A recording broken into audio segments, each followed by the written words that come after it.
Halo semuanya, saya Edi Amsyah dan hari ini saya akan membahas soal pergerakan pasar dan kecemasan Nvidia. Teman-teman, belakangan ini bisa dibilang merupakan waktu yang paling tidak biasa dan paling mendebarkan.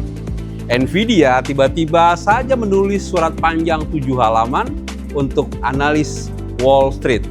Menanggapi berbagai tuduhan satu persatu, namun semakin mereka menjelaskan, semakin terasa ada yang tidak beres. Banyak teman datang bertanya kepada saya, apakah AI sudah mencapai puncaknya? Apakah gelembungnya akan pecah? Tapi Anda pasti tidak menyangka, kunci yang benar-benar mengubah lingkup AI di mana masalah terjadi bukan karena Nvidia sendiri, melainkan Google yang tiba-tiba meledak. Saat semua orang tengah memusatkan perhatian pada Nvidia, di sisi lain Silicon Valley, Google diam-diam memulai serangan balik yang bisa disebut epic. Gemini 3 memimpin di semua lini. Pesanan TPU meledak hingga meluber. Bahkan Meta dan Anthropic, pelanggan inti Nvidia, mulai mengalokasikan anggaran daya komputasi paling penting untuk beberapa tahun ke depan kepada Google. Yang lebih penting, saat Nvidia buru-buru mengeluarkan pernyataan untuk menenangkan pasar, harga saham Google terus menguat. Ini bukan sekedar fluktuasi emosional atau naik turun jangka pendek, melainkan pergeseran struktural pertama dalam peta kekuatan AI dalam 3 tahun terakhir. Di balik gelombang serangan balik ini, ada 3 pemain inti TPU yang diam-diam diborong oleh Wall Street. Logika mendalam di balik ledakan Google, jika kamu masih bingung apakah AI ini hanyalah gelembung atau apakah saatnya untuk keluar sekarang, kamu harus menonton episode ini sampai akhir. Karena selama Anda memahami logika mendalam di balik ledakan mendadak Google ini, Anda akan tahu bagaimana cara menata strategi yang benar-benar membuat Nvidia merasa tertekan. Bukanlah para pengkritik, melainkan tindakan Google yang terlalu besar, terlalu mendadak, dan terlalu sistematis. Selama 3 tahun terakhir, kesan yang diberikan Google kepada publik adalah ketinggalan, konservatif, tertinggal. Tapi sekarang, Google tiba-tiba melakukan pembalikan penuh pada 3 indikator kunci. Gemini 3 memimpin secara menyeluruh dalam penalaran, pemrograman, dan multimodal. TCO atau Total Cost of Ownership, TPU dan kemampuan ekspansi berskala besar lebih kuat dari yang diharapkan. Bahkan, Meta dan Anthropic mulai memindahkan inti komputasi mereka ke TPU. Ini berarti parit pertahanan terpenting Nvidia, struktur pasokan tunggal, untuk pertama kalinya tergeser. Struktur industri sebelumnya sangat sederhana. Hanya GPU yang bisa digunakan. Tapi sekarang untuk pertama kalinya muncul pasokan daya komputasi kedua yang dapat diandalkan TPU. TPU dan jalur pasokan ini bukan dibuat oleh startup manapun, melainkan oleh raksasa teknologi Google yang memiliki model, framework, chip, pusat data, interkoneksi optik, dan ekosistem aplikasi secara full stack. Jadi, ketika Meta mendiskusikan apakah akan memindahkan daya komputasi penalarannya ke Google, ketika Anthropic menandatangani pesanan besar 1 juta TPU, ketika klien dengan kebutuhan sekuritas tingkat tertinggi seperti bank dan pemerintah mulai menguji penerapan TPU secara lokal, tentu Nvidia akan merasa tertekan. 3 keunggulan dasar penyebab ledakan Google. Mengapa Google yang dianggap tertinggal dalam 3 tahun terakhir tiba-tiba bisa berbalik di saat ini? Jawabnya hanyalah dengan 4 kata. Keunggulan dasar. Pertama, Google adalah pemain AI full stack paling lengkap di dunia. Model compiler, framework, TPU, pusat data buatan sendiri. Sumber data Android, data multimodal YouTube, Google mendalami setiap aspek. Orang lain harus menyiapkan lingkungan, membangun framework, dan mengoptimalkan compiler dulu saat melatih model, sedangkan Google bisa langsung pakai satu tombol. Efisiensi jauh lebih tinggi. Kedua, TPU dalam beberapa tahun terakhir diam-diam mengalami perubahan kualitas. TPU tidak mengejar performa per kartu saja, tetapi fokus pada 3 hal yang benar-benar diperhatikan pasar: biaya, stabilitas, dan kecepatan ekspansi. Terutama saat jumlah parameter model terus meningkat saat ini. Keunggulan TCO menjadi sangat besar, lebih murah, hemat energi, lebih mudah diperluas. Ini adalah perhitungan nyata bagi perusahaan. Ketiga, Google memiliki sumber data pelatihan terbaik di industri. Dari pencarian YouTube hingga ekosistem pada Android, data yang dimiliki Google bukan sekedar banyak, tapi terstruktur. Dapat digunakan untuk pelatihan dan dioptimalkan secara mendalam. Ini langsung mendukung keunggulan Gemini 3. Yang keempat, Google Cloud sudah mengalami pertumbuhan kedua yang dipicu AI. Awalnya Google Cloud tertinggal dari AWS, dan Microsoft. Tapi sekarang karena nilai klien AI sangat besar, permintaan untuk inferensi dan pelatihan terus meledak, membuat Google Cloud dapat kembali masuk pada pertumbuhan tinggi dengan angka 30% lebih. Transformasi besar-besaran struktur daya komputasi AI era dual engine. AI semakin kompetitif, model semakin besar, biaya semakin tinggi, semakin mudah menuju ke sistem daya komputasi kedua. Ini adalah pertama kalinya Google benar-benar mendapatkan keuntungan besar dari industri. Singkatnya, Google bukan tiba-tiba sadar, melainkan ledakan yang terakumulasi 10 tahun. Waktunya matang, permintaannya matang, pasarnya juga matang. Industri secara resmi beralih dari single engine ke era dual engine. Ini bukan tentang GPU, melainkan TPU.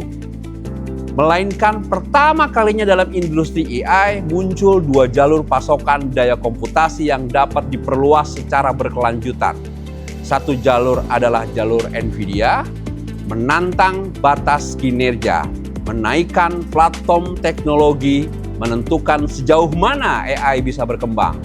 Jalur lainnya adalah jalur Google menurunkan total biaya, meningkatkan efisiensi skala, memperluas jalan tol industri, menentukan beberapa luas AI bisa diterapkan. Menggabungkan kedua jalur ini, ruang pertumbuhan industri akan jauh lebih besar dibanding 3 tahun terakhir. Justru karena industri memasuki era dual engine, banyak sektor yang sebelumnya tidak dapat bergerak mulai beraksi.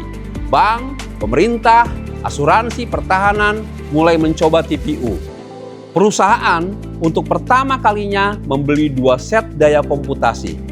Penyedia cloud untuk pertama kalinya melakukan diversifikasi daya komputasi. Bukan hanya mengandalkan GPU. AI bukan lagi sekedar cerita milik satu perusahaan, melainkan benar-benar memasuki era infrastruktur daya komputasi. Ketika infrastruktur industri mulai terpecah, direstrukturisasi dan didorong untuk berkembang lebih cepat, kapitalisme otomatis akan bergerak lebih awal. Wall Street tidak pernah hanya memperhatikan kenaikan atau penurunan jangka pendek, tetapi pertanyaan atas siapa yang akan menguasai titik kunci dalam peta daya komputasi masa depan. Analisis target utama, Marvell, atau biasa kita sebut dengan MRVL. 3 perusahaan dalam rantai industri TPU malah semakin diborong. Alasannya sangat sederhana. TPU bukan sekedar sebuah chip, melainkan satu rangkaian rekayasa sistem. Dalam sistem TPU Google, 3 tahap paling penting adalah desain dasar, interkoneksi, berkecepatan tinggi, dan implementasi skala besar.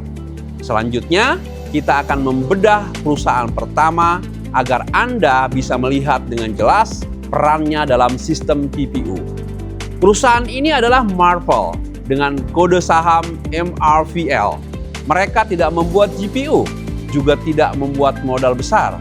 Tapi tanpa mereka, meskipun Anda menumpuk 10.000 atau 20.000 TPU sekaligus, efisiensi pelatih tetap tidak akan maksimal. Karena data tidak bisa bergerak, kecepatan interkoneksi tidak cukup, model pun tidak bisa dihitung.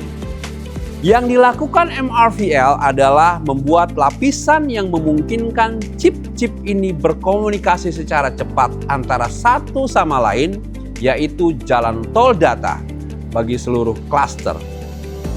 Kamu bisa memahaminya seperti ini. TPU adalah jantung, MRVL adalah arteri. Tanpanya, seluruh sistem Google tidak akan berjalan. Teknologi inti MRVL adalah SerDes berkecepatan tinggi yang menentukan beberapa cepat data bisa mengalir antar chip. Dulu, kecepatan yang dicapai 56G, 112G. Sekarang, MRVL sudah mencapai 224G. Tidak banyak perusahaan di industri ini yang bisa mencapai level ini, dan semakin besar skalanya, semakin tidak bisa dilepaskan dari interkoneksi berkecepatan tinggi semacam ini.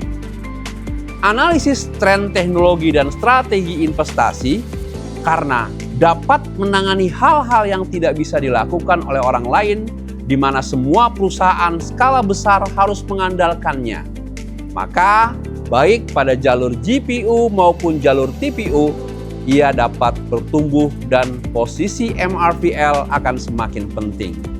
Mari kita analisa dari sisi teknis melalui grafik pergerakannya. Anda sebenarnya bisa melihatnya dengan jelas. Sahamnya tidak akan naik turun secara liar, secara sentimental.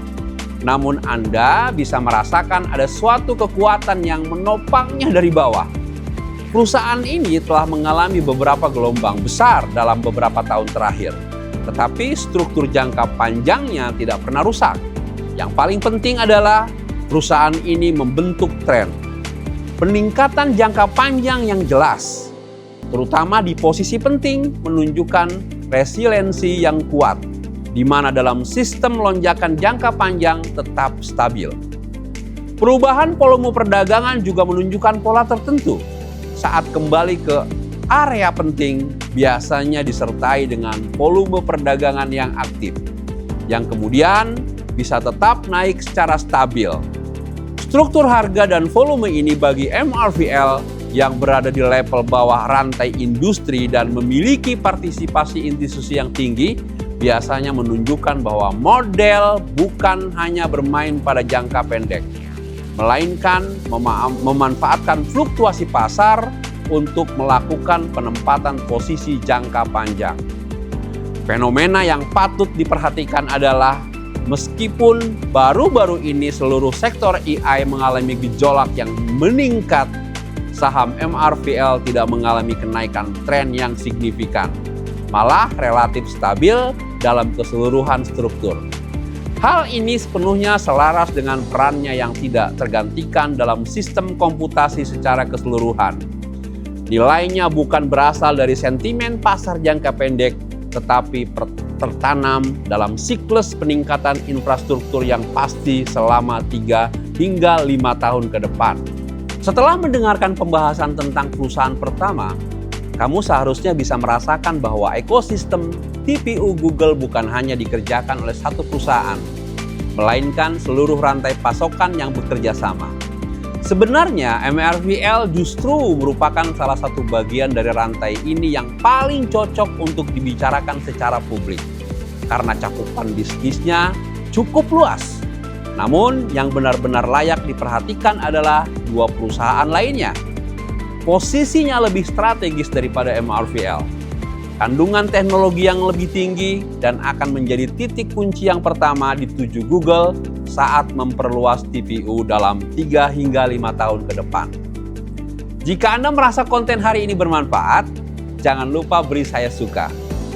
Setiap suka darimu adalah dorongan terbesar bagi saya untuk terus memperbarui konten. Kami akan terus membahas tren ini dalam landscape AI computing ini lapis demi lapis. Sampai jumpa di episode berikutnya. Bye-bye.